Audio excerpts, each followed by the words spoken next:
Okay, this hangout is now live. What is this, Lady Ada? This is our weekly show and tell where everyone gets in their pajamas and gets some hot cocoa and shows off their cool projects that they're working on in the comfort of their own home. It's like 4 o'clock in the afternoon in some areas. Well, it's never too early to have hot cocoa and hang out in your jammies. Really? So we'll call on people in the order that we see them in the boxes. It looks like we're going to be, you go to Tony first, then Noah and Pedro, and then we'll do C. Scott, John, and Brittany.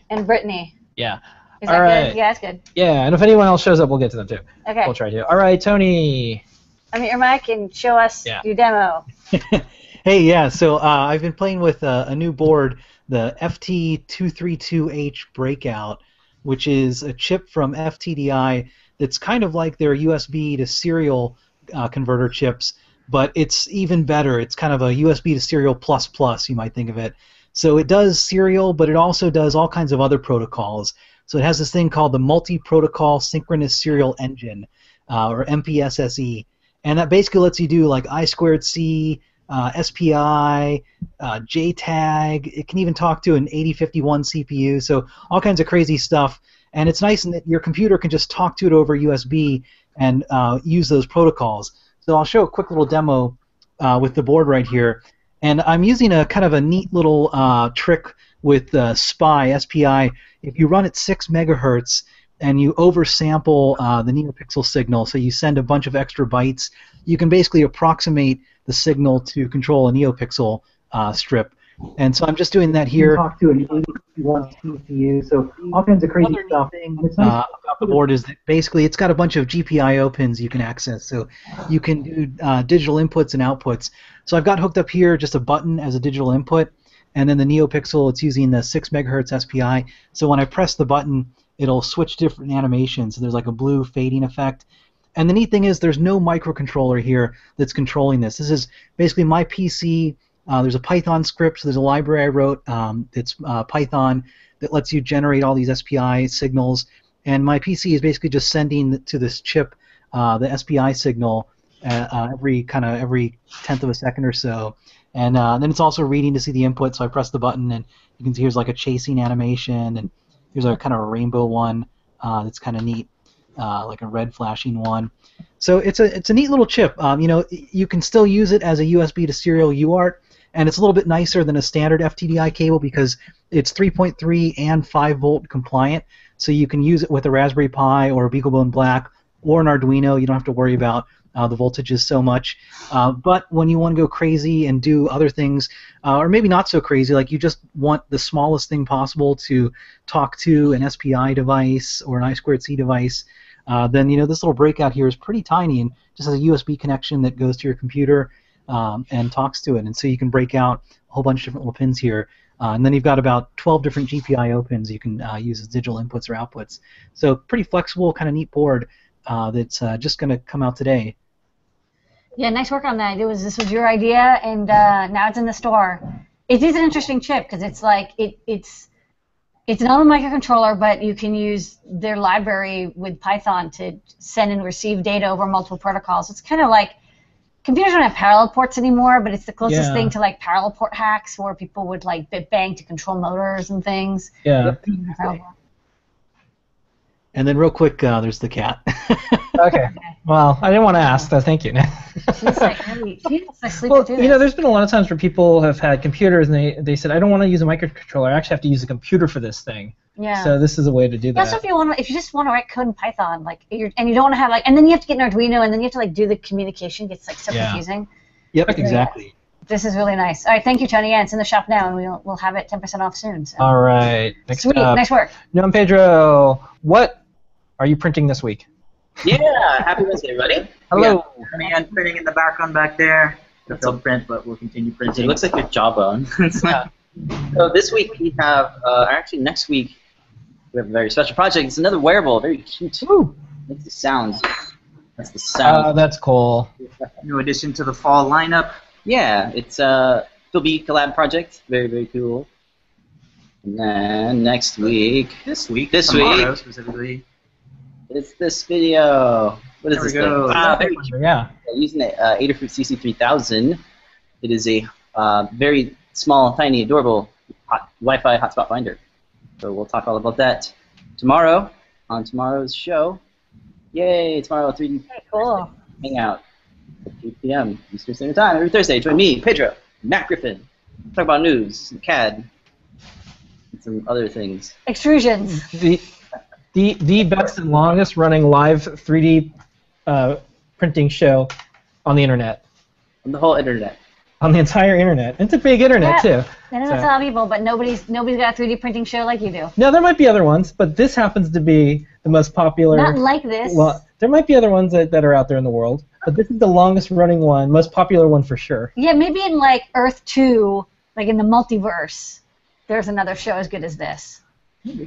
Look at this cat. That's a sleepy cat. All right. Well, thank you so much, Noah and Pedro. Okay, next up, we're going to go to Scott. Scott. Scott, how's it going? Hey guys, well, I was away for a conference, so I skipped last week, but I managed to get a few things done. Next week, when I have the control board actually working through Google Hangout, you'll hear some better stuff. But the updates are, I'm working on the Eurorack version of the CrobyX, which is, of course, the single voice version of, I don't know where my camera is, this guy back here, but it'll fit into a 3U high panel. I've been, right now, just to show you, you've seen the my little Arduino Shield MIDI and CV unit connected to this prototype of a thing I call a nanosynth. But just to give folks an idea of professional uses of the thing, well, I use a recording program, a digital audio program called Ableton Live. To do most of the, it lets you record segments and then rearrange the segments into your songs. But I just set a few simple plugins into Ableton. One is a simple delay line, and the other is what we call a long tail ambience. It gives you a nice long decay that sounds like it's in a concert hall. So it sounds something like this.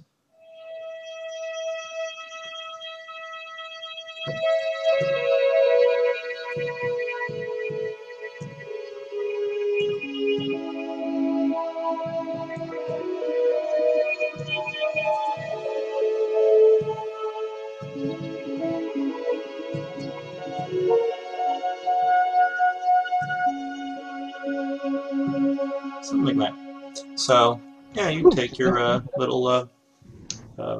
It would sound much better if I can get the control board to go into out, but I'll work on that next week. Beautiful ambience.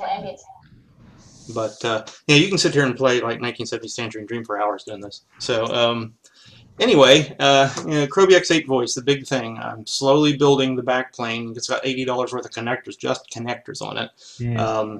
And then I'm putting together there's the master VCAs that sum all of the voices together. Those have to be balanced and adjusted. But here, around Christmas time, I should be able to at least give you an all-manual 8-voice test firing. So we'll see what happens. And that's it. All right.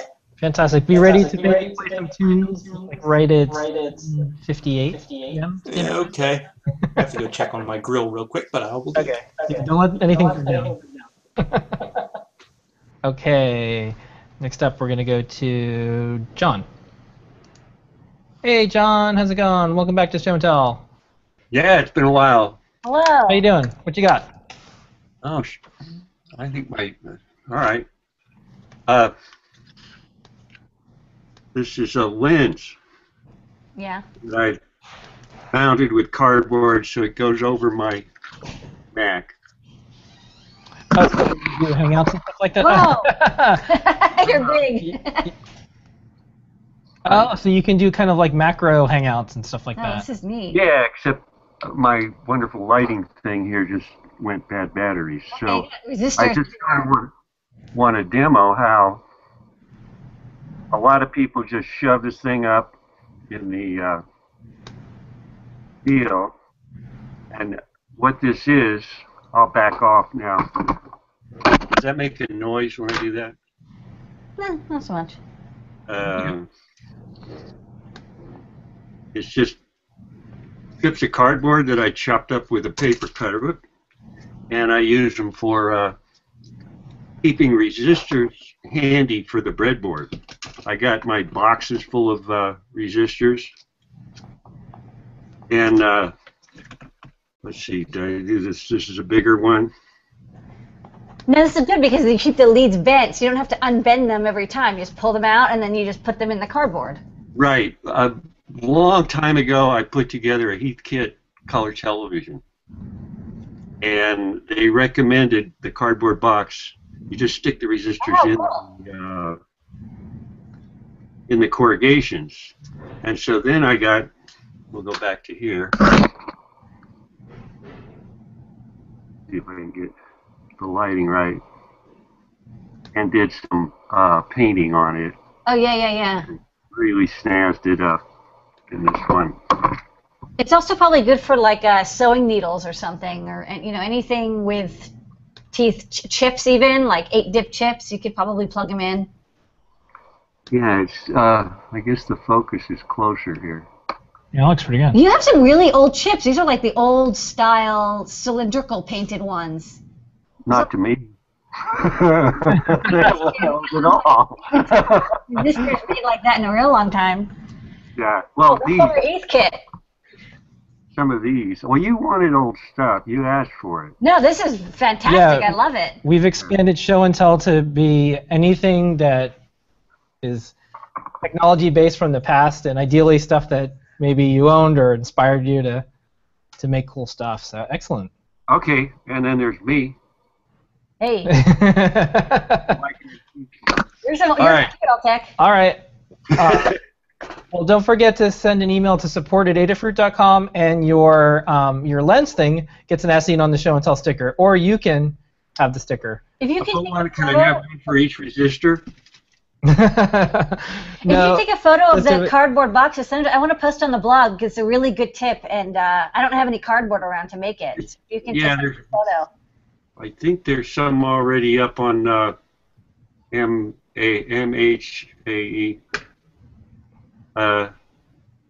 They're already there. Send us another one. Okay. From the community. Oh, you want more? All right. Yeah. Post the link. And remind us, and we'll blog it up because it's a really good. Because otherwise you have to bend the leads and then to put them in the box. Okay. There's another. Wait, what? Another lens with a special haywire attachment. This is gonna make a noise. And all right. I got to add some light. Okay. I get as close as your microscope. Really good. We should probably start doing a microscopic hangout. Okay, we can see your fingerprint. And that's just a 10x with a special adapter made It's out what of. it's like to be an iPhone 6 with the little fingerprint scanner. All right. Well, thank you so much, John. Don't forget, email support@adafruit.com, and you get an as seen on your Show and Tell sticker. We had a bunch of people just show up right now, so we're going to try to get through everyone pretty fast. Okay. That's right. Okay. All right. So next up, Brittany. Hello. Brittany. Welcome back. How you doing? Hey there. Can you hear me this week? Yes. You sound fantastic. Yay. Yay. All right. So the project I have to show you this week is a temperature-aware scarf. It's actually kind of funny that the temperature hat was an idea mentioned on Wearable Wednesday earlier today. Right. But this is kind of the same concept. It is this, you can kind of see it's this kind of almost orangey red color when it's at room temperature. If I breathe on the temperature to make it go hotter, it gets to a much more red. I don't know if you can see the difference there. If you go outside, it like turns blue, or? Well, I have an ice pack here. Okay, wow, you're ready. You're prepared. Okay. And it was a lot pinker. Okay. Yeah, that's nice. And then, if you're interested, I also have my project from last week that I can show you while I can actually talk to you. Okay. Yeah, go for it. We have a couple more people, but show it off. This is a really cool project. Oh, right. This was the mage. Yeah. So basically, as I'm tilting my arm up, it rotates. If I have my arm straight out, it flashes. If I tilt my arm down, it rotates the other direction, which is a little harder to get because the accelerometer is near the elbow. Yeah. Okay. and then the color actually depends on the magnetic heading. Oh, okay. Oh, that's cool. So you can point it a direction and it'll do something too. Is this for a costume or it's just a half scarf? I thought it was a whole robe. I couldn't tell last week. Yeah, well, this is just the half sleeve. It's going to be a full hoodie with hood, lights that match, and stuff like that. All right. And I posted it on the forums. So send us a link directly at support because there. We'll see it and we'll blog it up. We don't see everything in the forum. There's like hundreds of messages, so we might have missed it. So it's still on the front page of the wearables forum, so you should be able to find it. Okay, I'll try to find it. Thank you so much. So don't forget to email support@adafruit.com. If you didn't email for the sticker last week, you get 2 stickers. Okay. All right. Thank you for sharing off your project. These are great. Okay, so we're going to try to get through these pretty fast. We still have 3 more people, so if everyone can be kind of fast. I have to definitely get to Zachary because he got a demo to share. So Zach, if you can do your quick demo. Totally. And then I'm going to get to the other 2 folks. All right. Absolutely. So, hi, I'm Zachary, founder and CTO of Spark.io. We were very proud today to launch the Photon, which I'm here pulling out of an Altoid Smalls box. Let's see. The package is inside there. So tiny, so tiny. We made our own little matchboxes for all the cosmetic photo stuff for the website. This is the spiritual sequel to the Spark Core, if people are familiar with that. And I say it's a tiny hackable Wi-Fi dev kit. Sells for $19. We've gone through something like 2,500 of them so far. Pre-orders delivering in March. And we are super proud to be, we have a bunch of partners along with us, including Adafruit. So let's see, if you go to store.spark.io, you can also get an Adafruit Spark NeoPixel ring kit, which is super sweet. I can't wait to get mine. That's right. We have it here. There you go. Yeah, we'll be showing it on Ask an Engineer tonight, the world This premiere. is the one that works. I built 2 and one didn't. And I was like, oh, I didn't make it work. But this one works. It's backwards compatible, so to work. I am demoing with the core, but exactly. It's part of a launch event. Yeah, and the goal here is backwards compatibility all the way, except it's faster, better, cheaper, and more awesome. And if anybody is familiar with the Spark Core, you'll be very excited to see the back, which has nothing on it. So it's actually, the Photon is actually surface mountable, which is a big request. So. And it's interesting. I'm seeing a lot of people move from the TI chipset, the CC3000 and 3100 to the Wicked platform. Now this is like the 3rd board I've seen that's moved over to Wicked. So not Wicked, which you'd think it would be pronounced Wicked, but it's actually pronounced Wicked. I know, it's Wicked, yeah. So part of the story we're trying to tell is that it's super easy to prototype with the Photon and then move to production with the P0 or the P1, which we have right here. The P0 is the brain of the, that's an awesome yawning cat. The P0 is the brain of the Photon, and the P1 is an FCC certified module that has the antenna already built in. So these things you can order at scale for your products. Okay, all right. Cool. Well, thank you so much, Zachary. One of the reasons I wanted you to come on the show and tell is because Spark.io is one of our favorite open source hardware and open source companies. For the folks out there that know about them, they are keeping it real, and that's why we rarely do partnerships, and that's why we were happy to do this cool NeoPixel ring thing. So thanks for coming on. You guys do your thing, we do our thing, and together we have glowy LEDs. Yeah. That is right. That is right. The love definitely goes both ways. All right, congratulations on your launch. Yeah. I know it's a stressful time, but you guys did a great job. You did it. Crazy sauce up here in Spark House. So. And we'll carry the Photon. We don't have it in our store yet, but when it's out, we will eventually we'll carry it once you guys are. So people who are going to ask, like, hey, you're going to carry it. We're going to carry it. We're just not all right. Get some sleep. I know you guys are a crazy startup, too, so you've been awake for like 4 months now. Why don't you just watch this licking cat? This is fun. This is very Susan Cat. Okay, so we're going to go to the Blades, and then we're going to go to Roberto. So if the Blades... Hey, how's it going? Hey, Blades people. Hey, guys. Can you hear us? Yeah, you sound great. What you got? Team. What you got? I'm Jennifer, this is Andy, and we built a set of fairy wings for our oldest daughter, who's 4 years old, for Halloween, and we have a short video to show you. Let's see. Nope, this one's screen 2. Share. All right. All right. Okay. It's a tree. Yes, it's a tree. Sorry. We were promised wings. Oh, here we go. I wasn't sure how cooperative she would be on the moment, so we had to do a video. Oh, wow, they move around, too. That's so cool. There was servos. Andy's going to talk to you some more about that. Wow, this is the coolest RoboKit ever.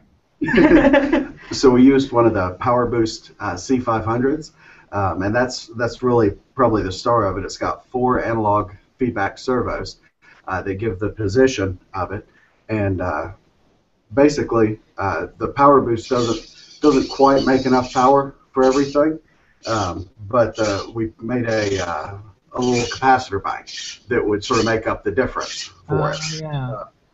She's got a couple of controls over it. There's one control that goes, a sensor that goes in her heel, so when she stops walking, they'll stop moving. And then she's got a couple more controls on her arm that'll let it switch between different modes. So yeah, that's it. Wow, this is so awesome. And how did you make the wings themselves? They're CNC plasma cut out of aluminum. Of course. Metal. Yeah. Of course. That's hardcore. So she actually cut those things too. It's also a weapon. This is one of the coolest costumes that I've seen, and you made everything yourself. Thank you so much for sharing this You with guys us. are clearly very loving parents. Yeah, this is great. Okay, well, please email. I'm jealous. Yeah, I want parents like that. email support@adafruit.com, and if you have any photos or stills, send this to us. Well, we'd love to post it up on the blog. Okay. All right, thank you so much. Okay, and Roberto, back. Can you hear me? Yep. Okay, cool. Yeah, right now, right now I'm at an art gallery that was hosting the professional team that we have here in San Antonio for basketball, and I offered to make a photo booth for. Uh-oh. You're just dying. On this screen, actually, oh, sorry. It's actually in addition to Photorama. Okay. Oh, you can't hear me? You're back now. No, you're fine. You cut out there for a little bit. Yeah. You're making a photo booth. Yeah, so the photo booth is an addition to the application I wrote for Raspberry Pi powered by a Java web application. And it used to have it still has the time-lapse feature. And so like I said, if you push this button, it'll take a picture after about 9 seconds or so. And I wish I could demo the viewer for it. So like once you've taken all these pictures, you want to present them to the users. And so there's a separate web app that like will let you see live what has been taken so far that's currently on the SD card. But I'm on a different network to broadcast to y'all, and the button is the Raspberry Pi is on its own network, so that it doesn't need internet to work. It's just on a Netgear router broadcasting a Wi-Fi signal. Okay. So yeah, the source code is on GitHub, and thanks for having me. All right. Hey, thanks, Roberto. Thank you so much. Email support@adafruit.com, and if you want to do some screenshots and throw it in the post from Show and Tell for folks to check out, you can do that too. Okay. Yeah, I forgot to mention that I recycled the massive arcade button from another project, so that's what it's using as the button. Okay. All right. Bam. Okay. Well, before we go, C. Scott, can you play us out? Wait, see, Scott's also a counselor.